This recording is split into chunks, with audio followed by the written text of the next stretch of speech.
So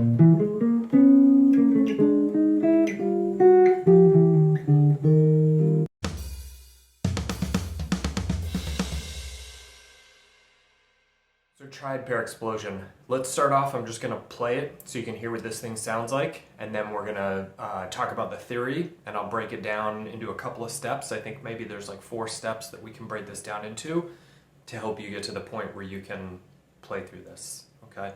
You can grab the PDF and the link in the description.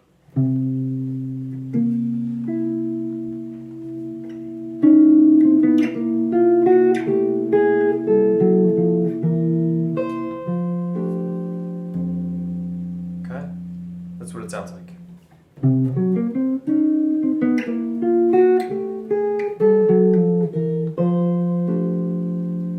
Yes, that is a triad pair. I know it probably doesn't sound like it yet, or maybe I shouldn't say yet. It doesn't sound like it, and it never will sound like it. I love triad pairs. I also kind of hate them. I think they are sort of used as sort of just a trick, you know, just like a neat thing that people throw out, but everybody more or less uses them the same way. We arpeggiate up one triad, we arpeggiate down the next, up, down, up, down, up, down, and it just comes across as very cookie cutter. Like there's nothing overly unique about the way musician X uses them versus musician Y versus musician Z. Whereas if you give somebody a scale, you're going to hear the artist's personality. With triad pairs, very often we don't really hear that. We don't run with the creativity of it. Right? We just take it for what it is, and that's the end of it. But this is a triad pair, okay? My point being a second ago is that I don't really like how common they sound. Like it always sounds the same, so I like triad pairs, but I don't like using them in the traditional sense. I like to find other ways around it. And that's where this sound came from. So first of all, it is a triad pair.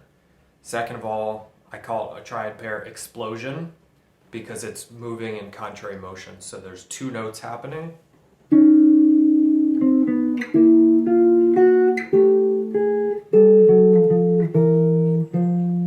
There's a voice on the bottom and a voice on the top. The voice on the top's moving up, the voice on the bottom is moving down. So they're literally moving away from each other. They're exploding outwards, if you will. So let's talk very quick theory, and then I want to baby step you through a process of trying to be able to see this thing on the fretboard, besides reading it off the notation. The triad pair that we're using for this is one of my favorites for dominant. It's sort of our diminished dominant sound. I'm playing over C7, okay, just a basic C7 shell voicing, root, flat 7, third. Nothing special about that. And then I'm putting A major and E flat on top of this. So this is like the piano player's left hand, C7, and then moving around A major and E flat as a triad pair.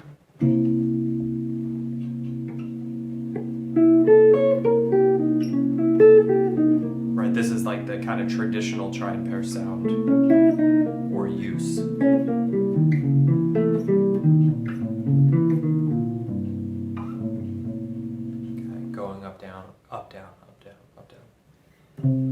C7, and then we're using 2 different upper structure triads, A major and E flat major, and they're a tritone apart.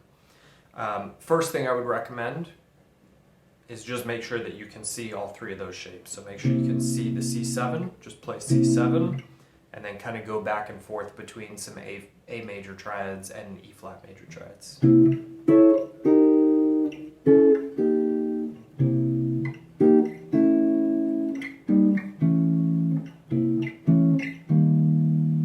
See what I'm doing? Just looking at the C7 and the A major and E flat major. So if you can't do that yet, that's probably already going to be challenging. So just hang with that for a little bit and then come back to these steps once you've spent some time there. Now we want to start thinking in terms of 2 different lines. Okay. We're going to start on this C sharp note, okay, 11th fret, 4th string. This is from the A major triad. And what we're going to do is we're just going to descend every other note, every other triad, A and E flat, A and E flat, looking for the notes of each triad as we go. So here's C sharp, which is from the A triad. Here's B flat, which is from the E flat triad.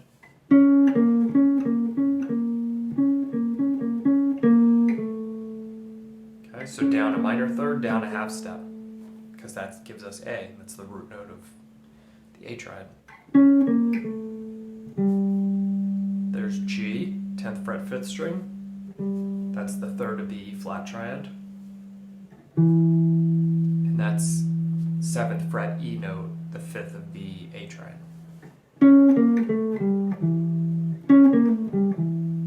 Okay, so this descending line is basically, it's just sort of a voice-led line through the triad pair. We're not arpeggiating the triad pairs, we're not running up and down each triad, we're just playing a single line that voice leads through it. Okay, that's the bottom voice of what I was playing a minute ago, a slightly simpler version. I'll show you the more complex version once we get to that step. But play through this a couple times. 11, 8, 7, and then on the 5th string, 10, 7. Okay. The top voice starts on this E flat note right here, 3rd string, 8th fret. E flat, it's the root note of the E flat triad. It's also the sharp 9, the chord tone of a sharp 9. And this top voice is going to ascend up through the triad pair.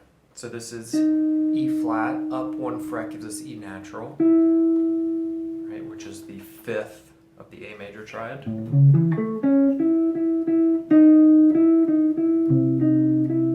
Okay. The next note up is G, 8th fret, 2nd string G. That's the 3rd of E flat. 10th fret, there's your A note, that's the root of the A major.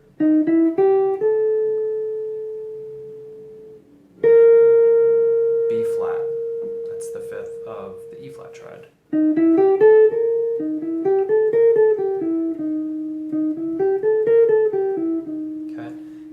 Let's go ahead and take the 11th fret B flat note and let's put it on the 1st string up here. It's going to make it physically easier to play this pattern once we put everything together.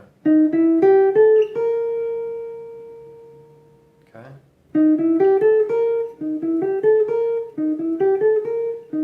Just play that a few times over and over and over and over. Just try and get the image into your mind, the finger movement, everything. We just need it there for us.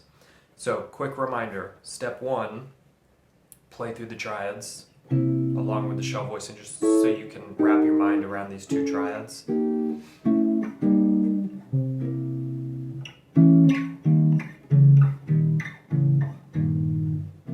Okay. Step 2, play the descending lower line, C sharp. Step 3, play the ascending top line. Okay. Step 4, we're going to combine these 2 lines.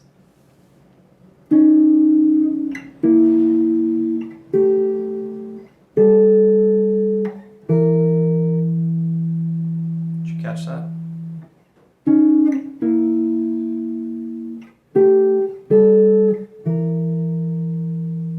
The trick to doing this, I don't want to get too deep into fine details when I'm just trying to help you physically play the thing. The trick to doing this is that we want to make sure that every dyad we play has 1 note from one triad and 1 note from the other triad. This way we never end up playing like an octave. Like none of our dyads ever have that really consonant, obvious sound to them.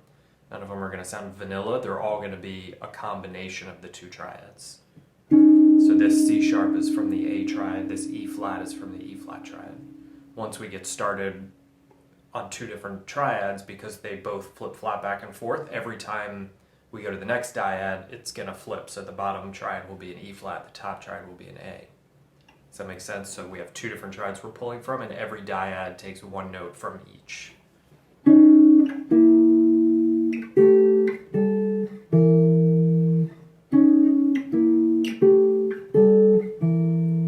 Okay. If you look at the PDF, you'll notice that either on every quarter note or every eighth note, you'll just see these two pitches, these dyads, dyad sets. There are some filler notes. We're going to talk about that in the next step, but first I just want to help you get this part down.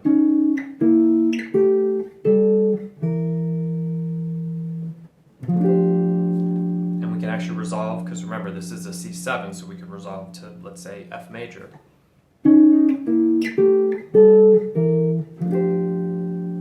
Okay.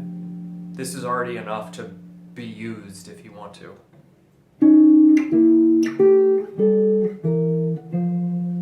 I'm just resolving E up to F and B flat up to C. And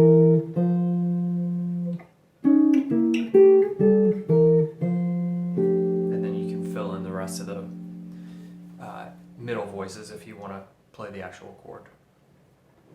Now, what I was doing earlier that sounded a little bit more complicated was I was adding some passing notes in one voice or the other. So kind of contrapuntal Bach-style Baroque music, where sometimes the lower voice was getting some chromatic passing notes, sometimes the top voice. Let's just try that first movement together really quickly. So we're going from here to here. The bottom voice has a minor third to move, which is a pretty long distance. So I'm just adding in all of the chromatic passing notes.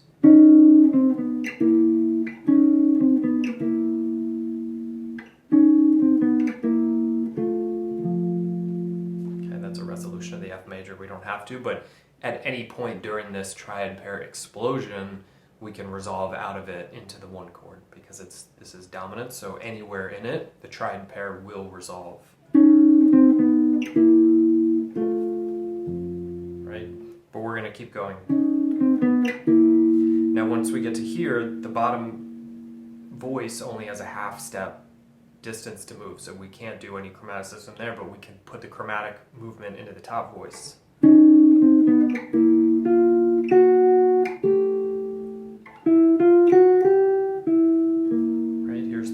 Playing. So the top voice is on the 9th fret, we got 9, 10, and then on the next string, 7, 8.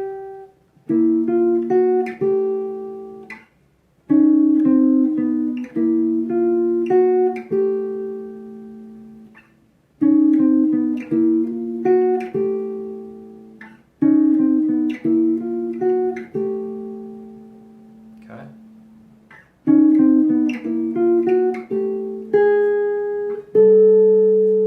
This time we only have one extra fret missing, so we just play it in a rhythmic way that makes sense. It could be an eighth note, it could be however you want to make it feel.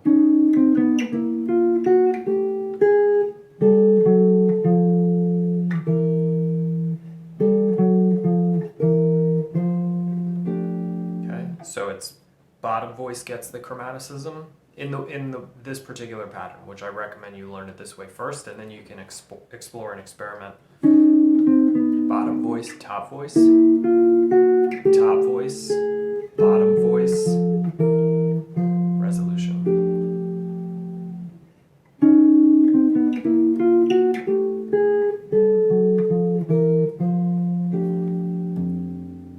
Okay. Step 1, make sure you can see the two triads superimposed over the shell voicing, just back and forth.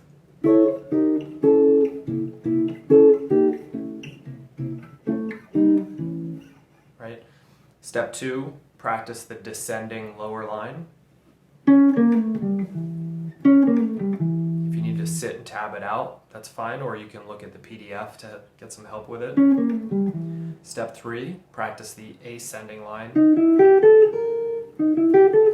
Step 4, put them together just as the diatonic triad pair, no passing tones.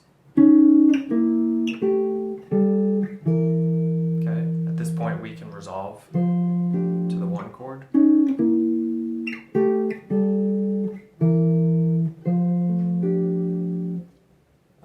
And then the final step is add the chromaticism into it.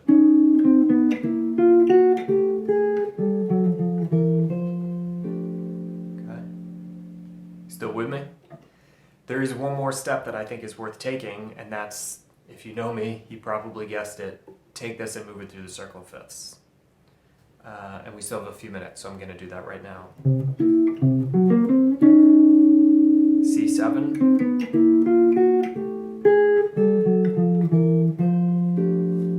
Resolves to F, F major. Now this F major is going to become F dominant. So now we're going to do the F dominant shape.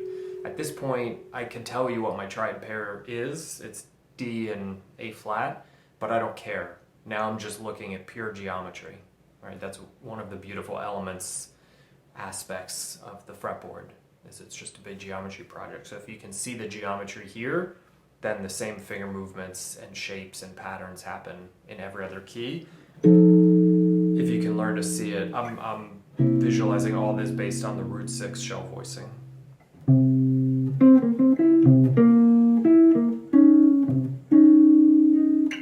In fact, the second shape is the 3rd and 7th of the chord. Right?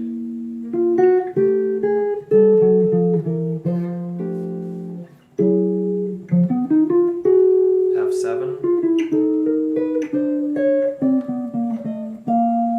B flat. Now B flat becomes B flat dominant.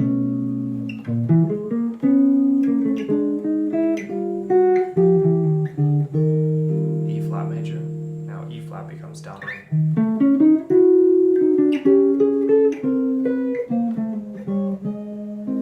A flat major, A flat becomes dominant.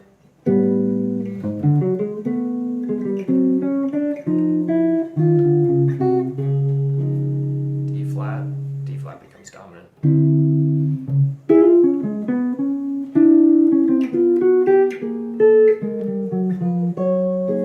Okay, keep going through a G flat.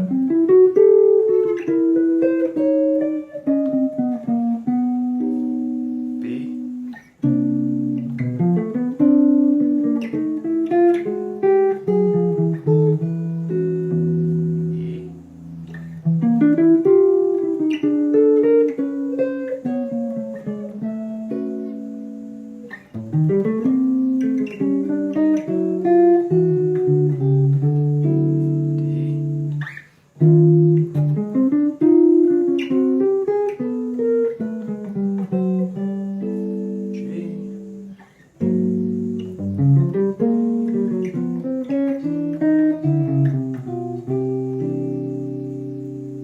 To C. Okay,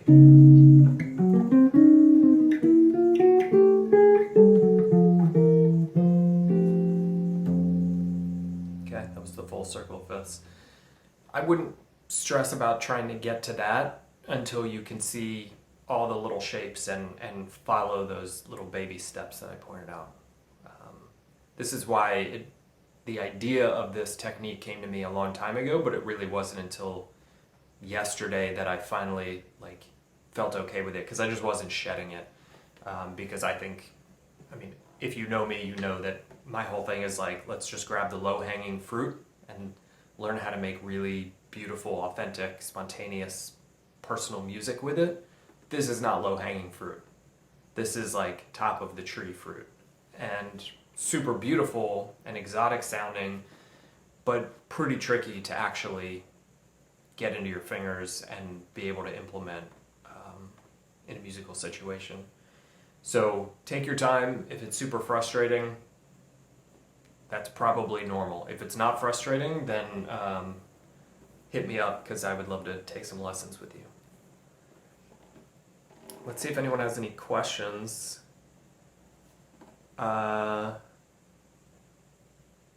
Gary, what's up, man? Good to see you on here. Michael, why are you using E flat when E flat is not an upper structure of C7? E flat is an upper structure of C7. It gives us the flat 7, the 5th, and the sharp 9. So those are all chord tones that are allowable.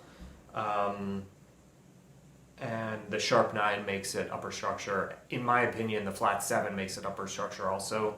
I think once you get up above 1, 3, 5, everything else is upper structure. Some people kind of feel a little bit differently, where the 7 is still considered lower structure. But to me, there's root structure, which is 1, 3, 5, and then there's upper structure.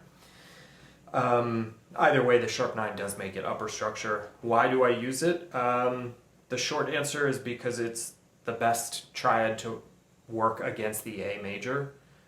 It goes back to all the information in the tonality vault, our sort of big upper structure exploration resource guide inside the study group. The idea being that when we're looking for triad pairs with melodic triads, we're building the triad based on thinking about passing tones between the melodic triad, between the notes of the melodic triad, and we're looking for the notes that are the most harmonically respectful of the harmony. Okay, this is like, we go way in depth in the tonality vault, so this is just a very quick explanation of something that there's like dozens of hours of video and hundreds of pages of PDF study material in. But like if we're thinking A major,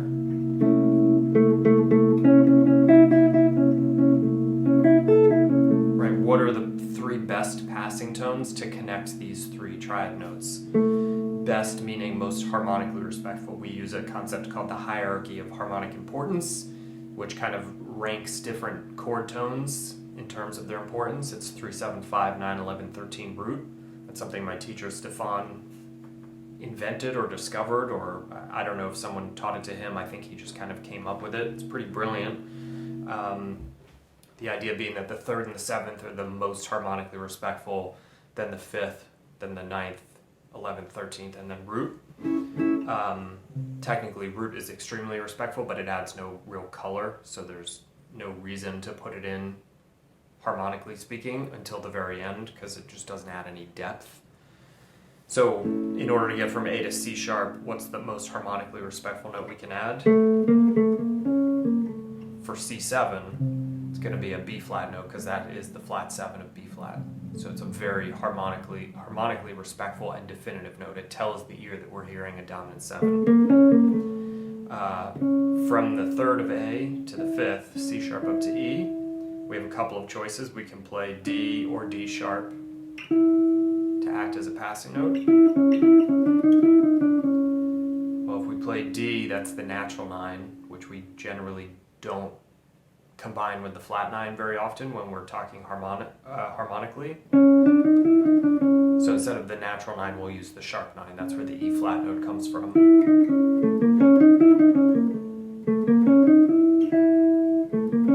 And then to get from the E note up to the A note, because we have to connect the 5th and the root of the A major triad, the most harmonically respectful note we can pick is the G note.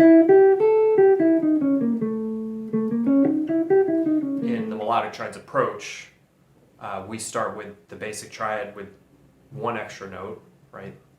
This gives us our quadratonic, where we have a tension note and resolution points that help us play melody. We can then add a 2nd note, and this gives us our pentatonic scale. We can then add a 3rd tension note, which is what we just did very quickly. I rushed through that for the sake of time. Once we have this, we have what I call the melodic triad bebop scale. And I call it that because if you played an 8th notes, every downbeat, every strong beat, you're going to hit a strong, stable melodic triad note, and every end, you're going to hit one of the passing notes.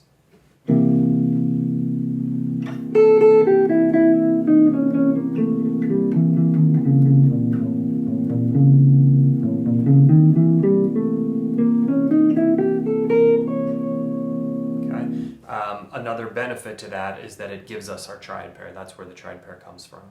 Okay. Once we have the 6-note melodic triad bebop scale, we can expand it into our 9-note and our 12-note, but that's a whole other conversation that we do not have time for today, and I don't really think it's worth delving into until you can use the quadratonic and hear it and play melody with it, and then play around with ideas like this.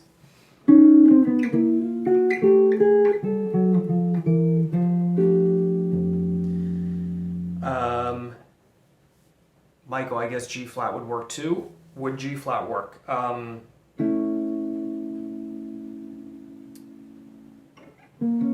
G flat would not work because they share a note together.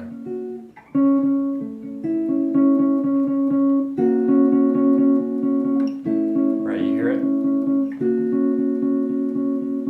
So the ideal triad pair situation is where the two triads have no overlapping notes.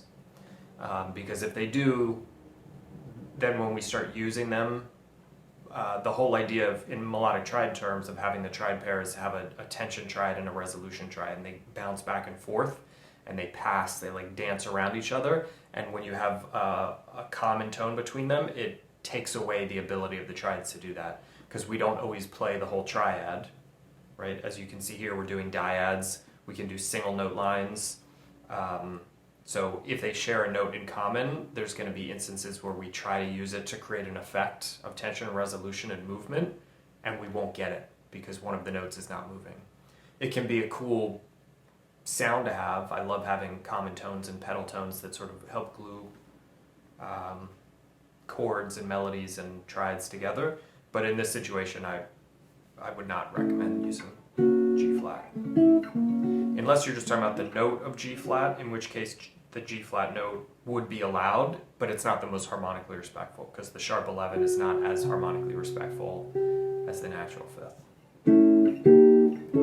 There are ways to get the sharp 11 into a dominant chord, melodically and harmonically, but in this particular setup, this is sort of the sharp 11-less version of this sound. Okay. Miles, part 6, you lost me, but can't wait to dig into this. Yeah, this is like, remember, Friday is Advanced Melodic Triads Concepts Day. So, if you're not ready for this, it's totally fine. I've been working at purely triads, the melodic triad approach, for close to 6 years now, and this is ideas I've been tinkering with in my mind for a while and messing with, but it really wasn't until, I think, kind of yesterday that it finally just something clicked for me. So Fridays are dangerous for us. Don't get lost chasing after shiny objects, right? Anyone who knows me, who's hung with me more than 1 or 2 times knows, like, I'm a big advocate of work on your fundamentals, okay? Learn to make music, actual music. Gets unstuck from the theory and the noodling and the scale running and the arpeggio running and constantly memorizing riffs that you're forgetting. Just learn to see the simple structures, learn to make real music with it spontaneously from here, that you can hear and understand and create from here. And then we can expand from there very naturally because the structures never change.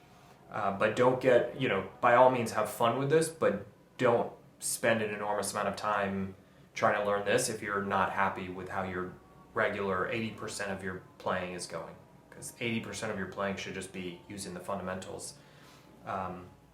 So just don't get too lost. Fridays, in many ways, is my way of reminding myself and all of you just how complex and advanced triads can become once we have them mastered.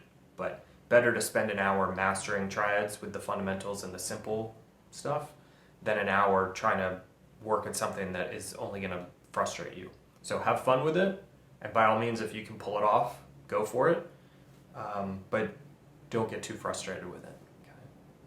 All right, I'm going to run. I will see you guys on Monday.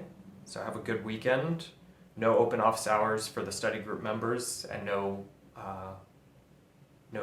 daily classes, but we will be back on Monday, and I will see you guys then. Happy practicing. Hey YouTube, it's Jordan Klemons with NYC Jazz Guitar Master Classes and the Melodic Triads Study Group. Thank you so much for watching this video. I hope you enjoyed it. I have a ton of content coming out on YouTube this year. We've been doing daily jazz guitar lessons, so I'm going to be posting videos like this pretty much every day. So if you dug this and you want to follow me, subscribe and make sure that you turn on notifications so that you can watch more videos like this. Thanks again for watching. Hope to see you in the comment section. Hope to see you in the next video.